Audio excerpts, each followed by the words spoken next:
minutes and 34 seconds, what has happened with Mr. Freeman?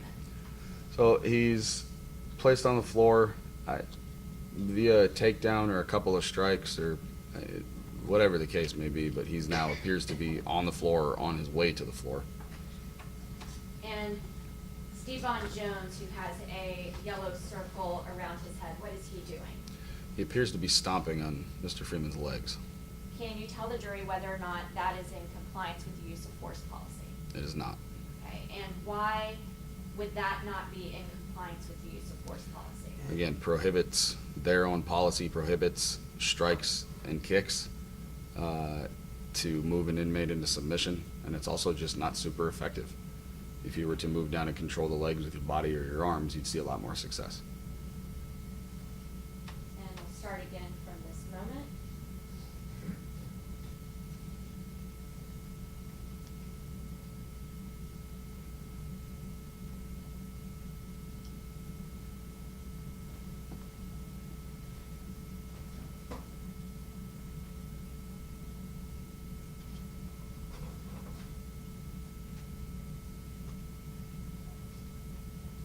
I'm pausing at 5:56.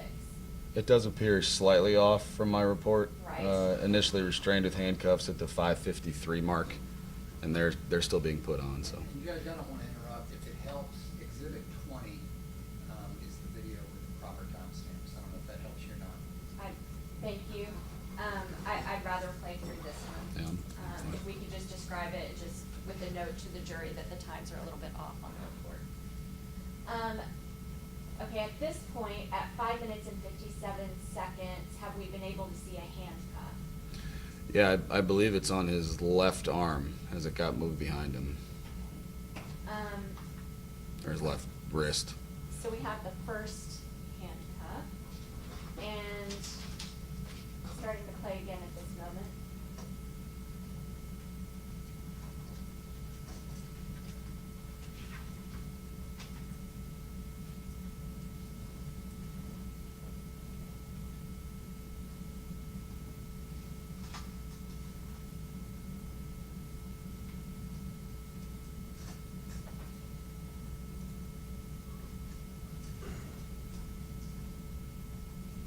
And pausing at 6 minutes and 22 seconds, has the second handcuff now been applied? I believe it's on, yes. Okay. And if the objective of the use of force was to get Mr. Freeman in control, has that objective been accomplished? Somebody's prone, naked, handcuffed behind the back. There are very few humans on the planet that continue to be scary when they're in that position. So what do you mean by that? I would say yes, your objective has been completed. Would you love to see leg irons if and when they're available? Yes. However, I doubt there's a person in this courtroom that can move from a prone position with their hands strapped behind their back and stand up all the way without the use of their arms. It's very difficult. So after he has handcuffs on him, what is the best practice to do at this moment, especially since he's in the prone position? Sure.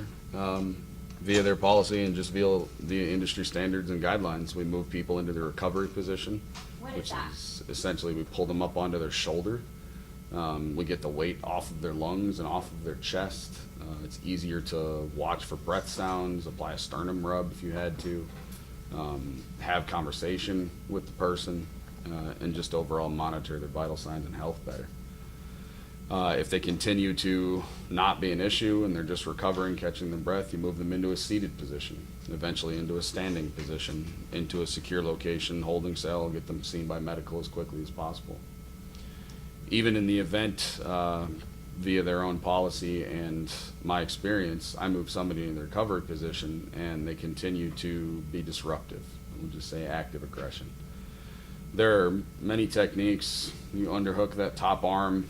You place a knee in the elbow pit of the person while they're on the floor, and you can really hold them in a good, secure location while keeping their weight off of their chest on their shoulder, and they're not going to go anywhere because you're putting a little bit of pain compliance into their wrist via the handcuffs. But if it got to a point that they were so disruptive you couldn't control them anymore, you place them back prone, right? Maybe now we apply leg irons on I could put my elbow, or I could put my knee somewhere in the butt, somewhere in the hamstring, somewhere even in the lower back, on the arms, on the shoulders. A lot of things that don't involve placing weight across the back, and I can keep this person pinned here until they decide, okay, I'm through, right? Or I have that compliance, and then we start the process all over. So it's that constant monitoring behavior and being able to ebb and flow along with it. We're starting again at 6 minutes and 22 seconds.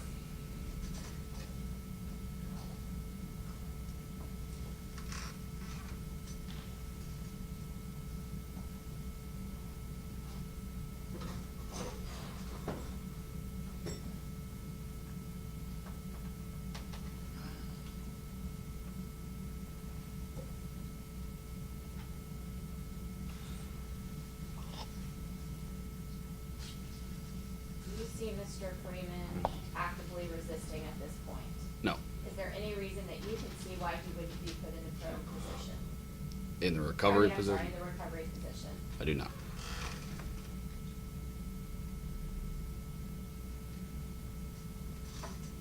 So right there, there appears to be a strike that gets thrown.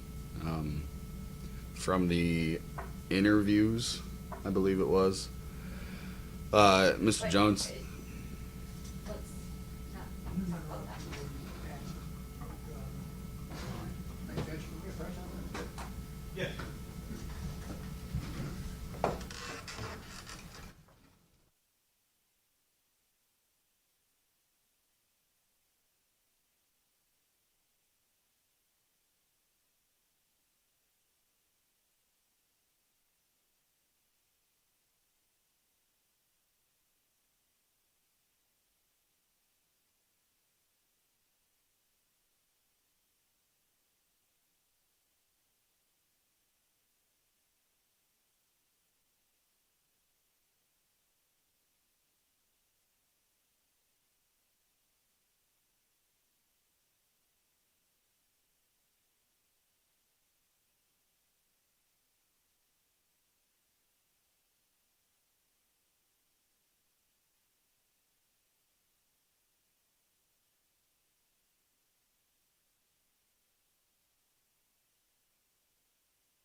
Attorney Nikki. Thank you, Your Honor. We see Mr. Freeman's head in this moment kind of turned towards the two guards or two correctional officers who are standing on the other side of that cell or door, right? mm-hmm. Okay. And Is that yes or no? Yes, I'm sorry. That's all. I do that all. And without going into what anybody said, can you tell us what appears to be happening here? In my experience, having been in this same situation with other inmates, this looks like a human being's natural instinct to want to breathe more comfortably. And they that he was trying to roll himself up to take the weight off of his chest. We're starting again at 7 minutes and 8 seconds.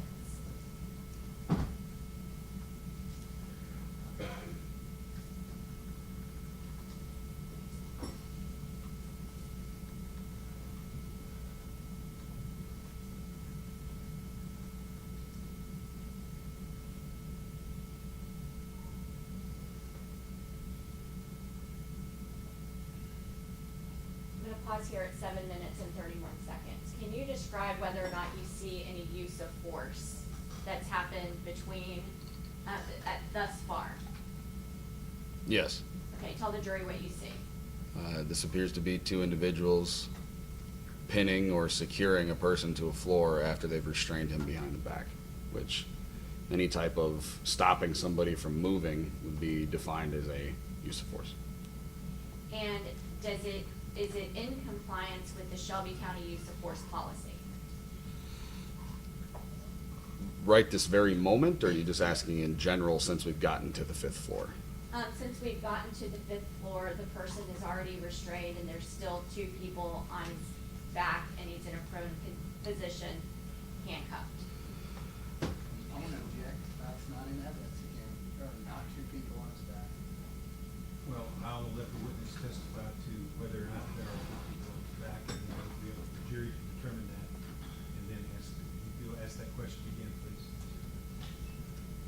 Does this appear to be in compliance with the Shelby County Sheriff's Office use of force policy based on the description that I gave before? No.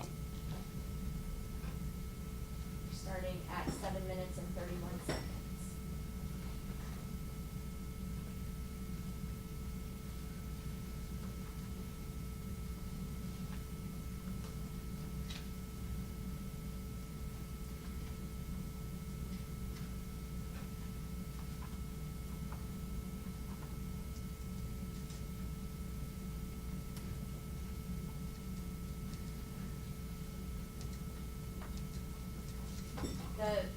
Stevon Jones, he's got his hand behind his back. What does he appear to be doing?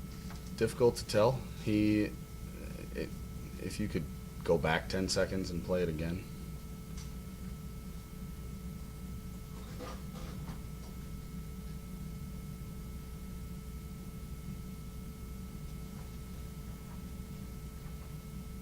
Let me ask it this way. Eventually, are we going to see leg irons put on Mr. Freeman? It's difficult to tell exactly when they get put on, but yes, there does appear to have been leg irons placed on at some point during this altercation. Is there a technique that you're familiar with for getting leg irons onto a person? Either flatten the legs out and apply them directly at the back of the ankle. If someone's being hyper disruptive, crossing the feet at the ankles and pinning the heels up to the butt, bending the leg is effective.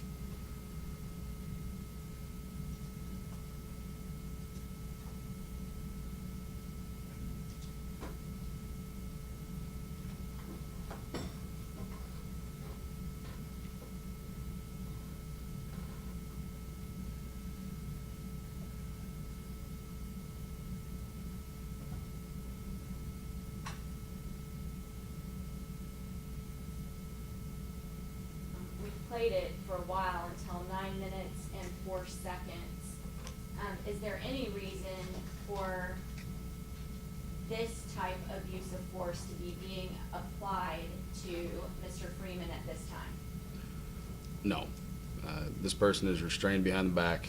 They're face down. There's minimal to no threat, imminent threat left in this situation. Has he been placed in a recovery position at this point? He has not. And does that cause you any concern? Yes. Why? It's been a prolonged engagement, and that's all the officers likely knew at the time, is that it's been a long engagement. Any human being on the planet would be tired, and it's imperative that we get the weight off of people, help their lungs open up fully, get them treatment for that chemical agent, and provide medical aid if necessary.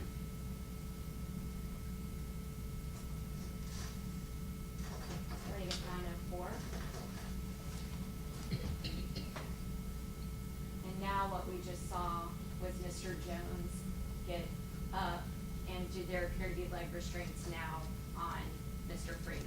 Yes. And seeing how Mr. Freeman's legs dropped, do you have an opinion about how those leg restraints were placed on? What method was used? It appears that the ankles were crossed and the legs were folded up onto the butt, which is a not uncommon technique that I've employed myself. And we're starting at 9 minutes and 10 seconds.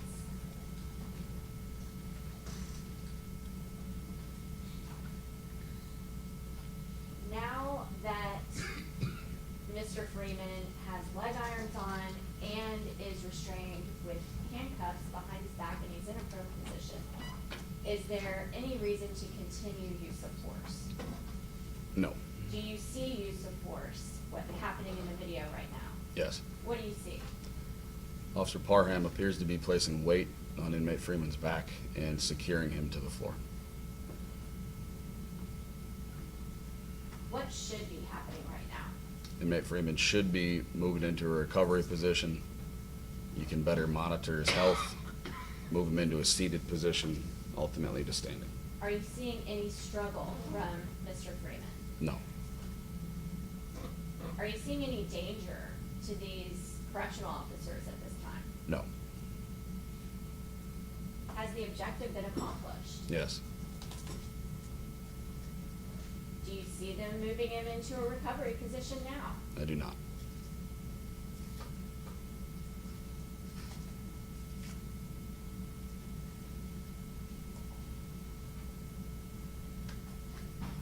Can you conceive of an explanation for why the person is holding Mr. Freeman's legs up?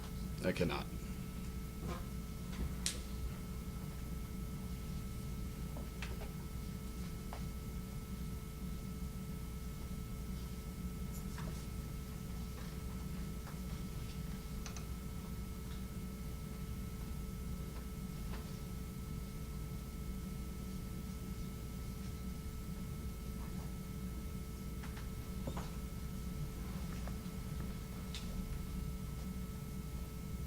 Now, at 10 minutes and 50 seconds, we see Mr. Parham get off of Mr. Freeman's back. Mm-hmm. Yes.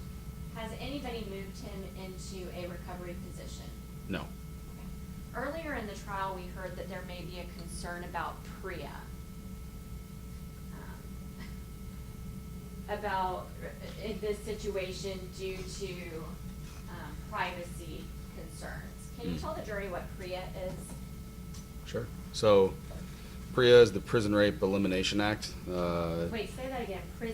Prison Rape Elimination Act. Okay. It's from 2003. Okay. Essentially, it is a federal law that is trying to lower or eradicate the amount of sexual assaults that are happening from staff on inmate sexual harassment, staff on inmate sexual assault, staff on inmate voyeurism inside of prisons and jails across the country. And we are all bound to abide by it. PRIA, as far as correctional officers would be concerned in a use of force situation, whether or not a person is nude in the midst of use of force is irrelevant. For something to be considered a PRIA violation, it would have to be unwanted, repeated, sexual in nature, and provide some type of sexual gratification.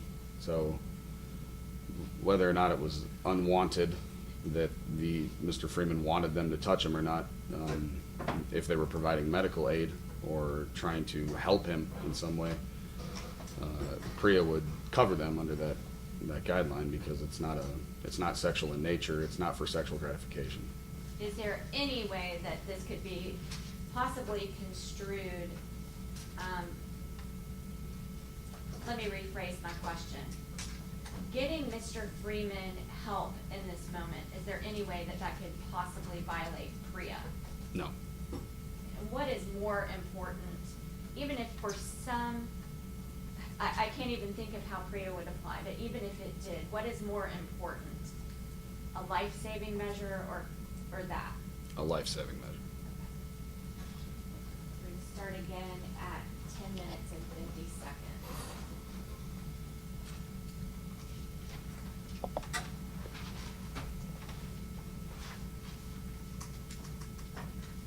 We just saw Mr. Freeman pulled up.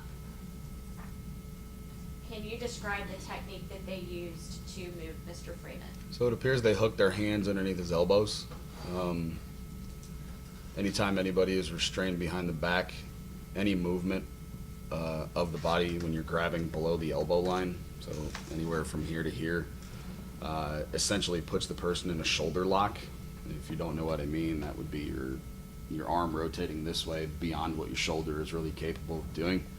If you don't have great shoulder mobility, you're heavier, you have injuries, it can be incredibly painful. And that's why we teach correctional officers, when you're lifting people, you don't lift them by the restraints, and you have to be supportive of the shoulders and the hips so that you're not hurting those joints when you're moving people.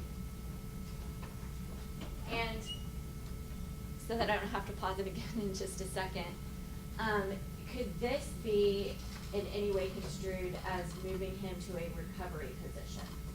No. Why? Being knees and feet together in a kneeling position like that is not something that's taught as a recovery position. It's up onto your shoulder on your side or up into a seated, ultimately to a standing position. Start again at 10 minutes and 56 seconds.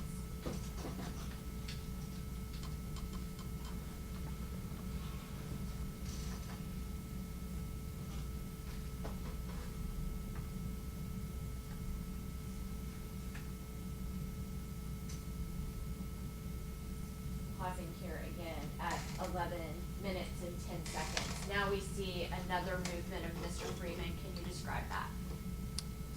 It looks like they're lifting him. Again, they're pulling at the elbow line or below it, so they're putting strain on the shoulders.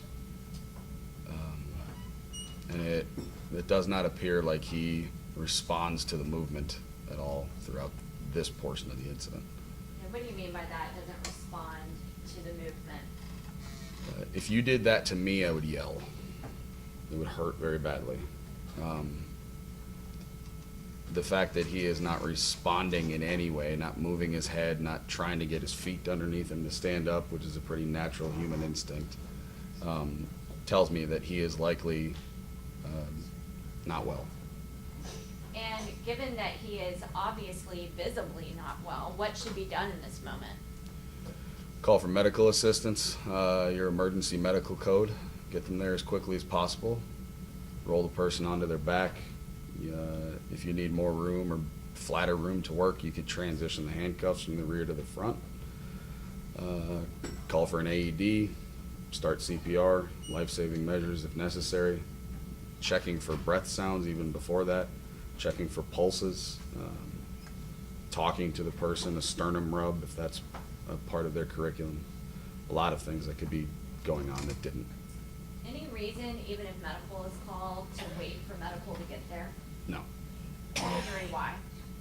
That's why we certify all of our correctional officers in first aid and CPR, because there are always going to be times that medical is short-staffed, or it may be a big building and it's just going to take them a minute to get there. And when you're talking about life-saving measures, seconds matter.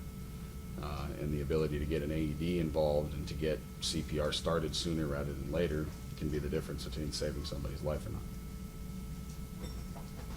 Starting again at this moment.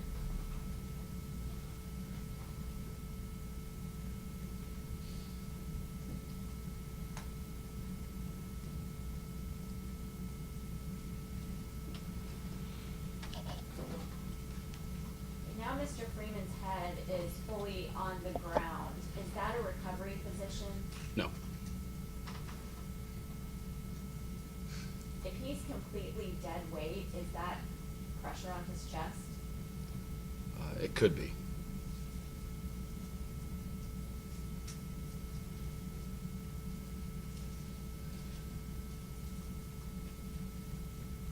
Do you see anybody giving him life-saving health care?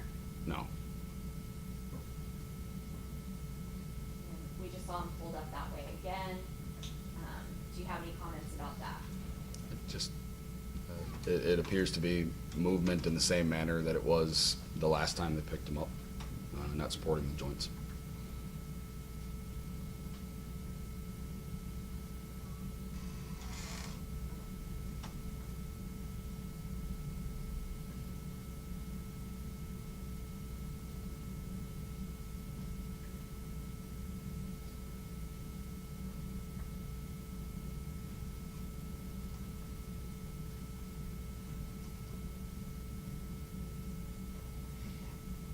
Now his head has hit the ground.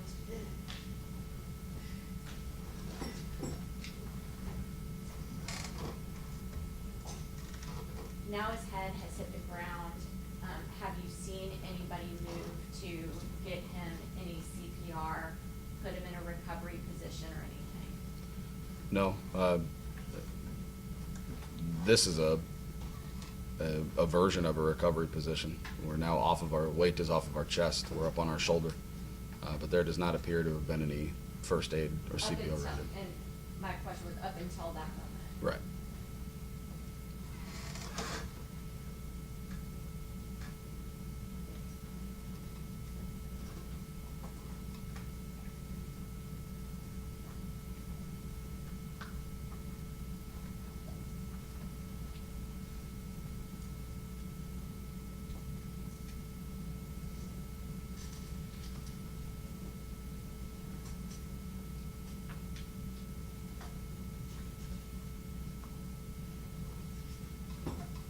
Is he completely in a recovery position here?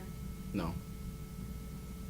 Does anybody appear to be closely monitoring him for his health? It's difficult to monitor chest movement, breath signs from the rear. Anybody checking for his pulse? Doesn't appear to be.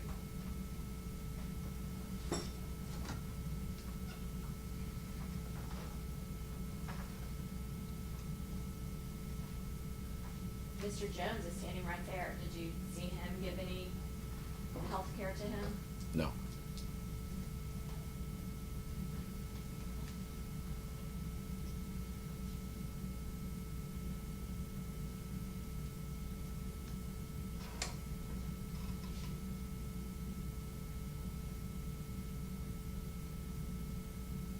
Is he in a recovery position yet? No.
Is he in a recovery position yet? No. Anybody helping him? It doesn't appear to be.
Yeah.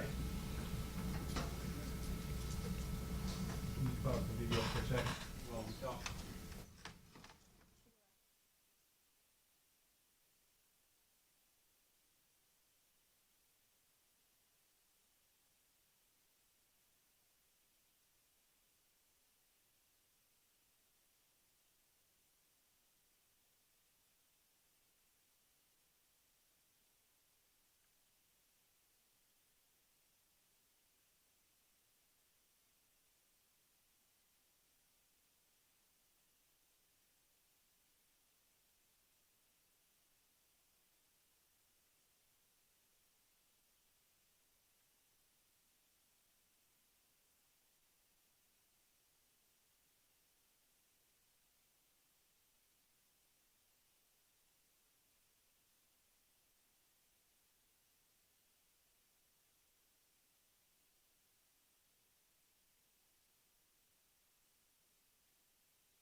You may restart.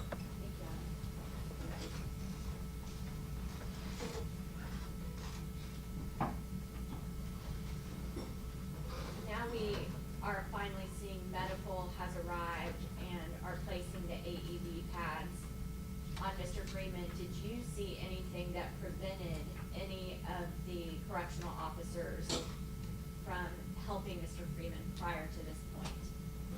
No.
Mr. Miller, a couple more questions. Is provisions that are the two different times that guarding against the danger of asphyxiation, that's in the Shelby County Sheriff's Office use of force policy. That's in there twice. Is that still taught? Yes. Okay, why? It's important. It happens. It's going to continue to be a danger as long as we continue to have to put our hands on people that are being unruly or aggressive.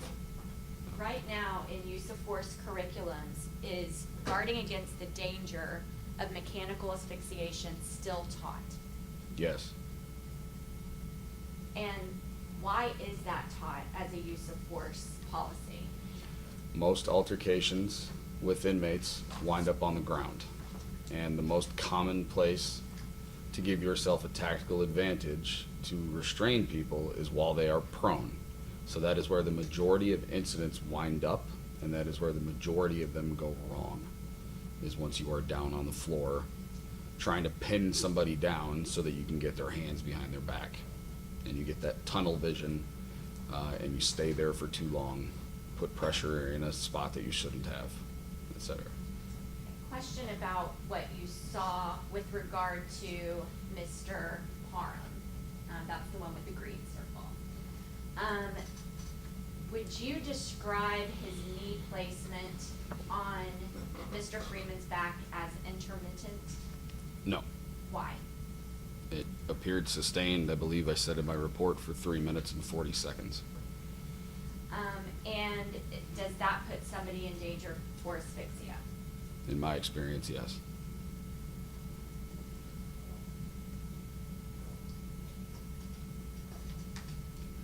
When Mr. Parham's knee was on Mr. Freeman's back, could you see whether or not he was actively resisting? It did not appear that he was. Do you have an opinion as to whether or not Mr. Parham and Mr. Jones stopped applying use of force after the difficulty was over? Or after they had gained compliance? It appears that they continued to use force after Mr. Freeman had stopped resisting or posing an imminent threat.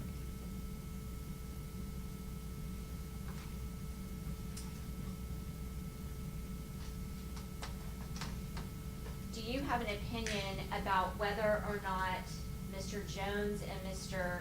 Parham's treatment of Mr. Freeman was proportionate to the threat that he presented? It did not appear to be proportionate. In what way? They continued to pin him to the floor in a manner that kept him face down and didn't allow for him to breathe properly when he appeared to show no imminent threat or active aggression. Do you have an opinion as to whether or not Stevan Jones and Courtney Parham's actions on the 5th floor, as to whether or not their actions were objectively reasonable from a totality of the circumstances perspective? I do not think their actions were objectively reasonable when you factor in the facts and circumstances that they knew or reasonably perceived at the time that they elected to use force. I have 1 moment, Your Honor. Yes, ma'am.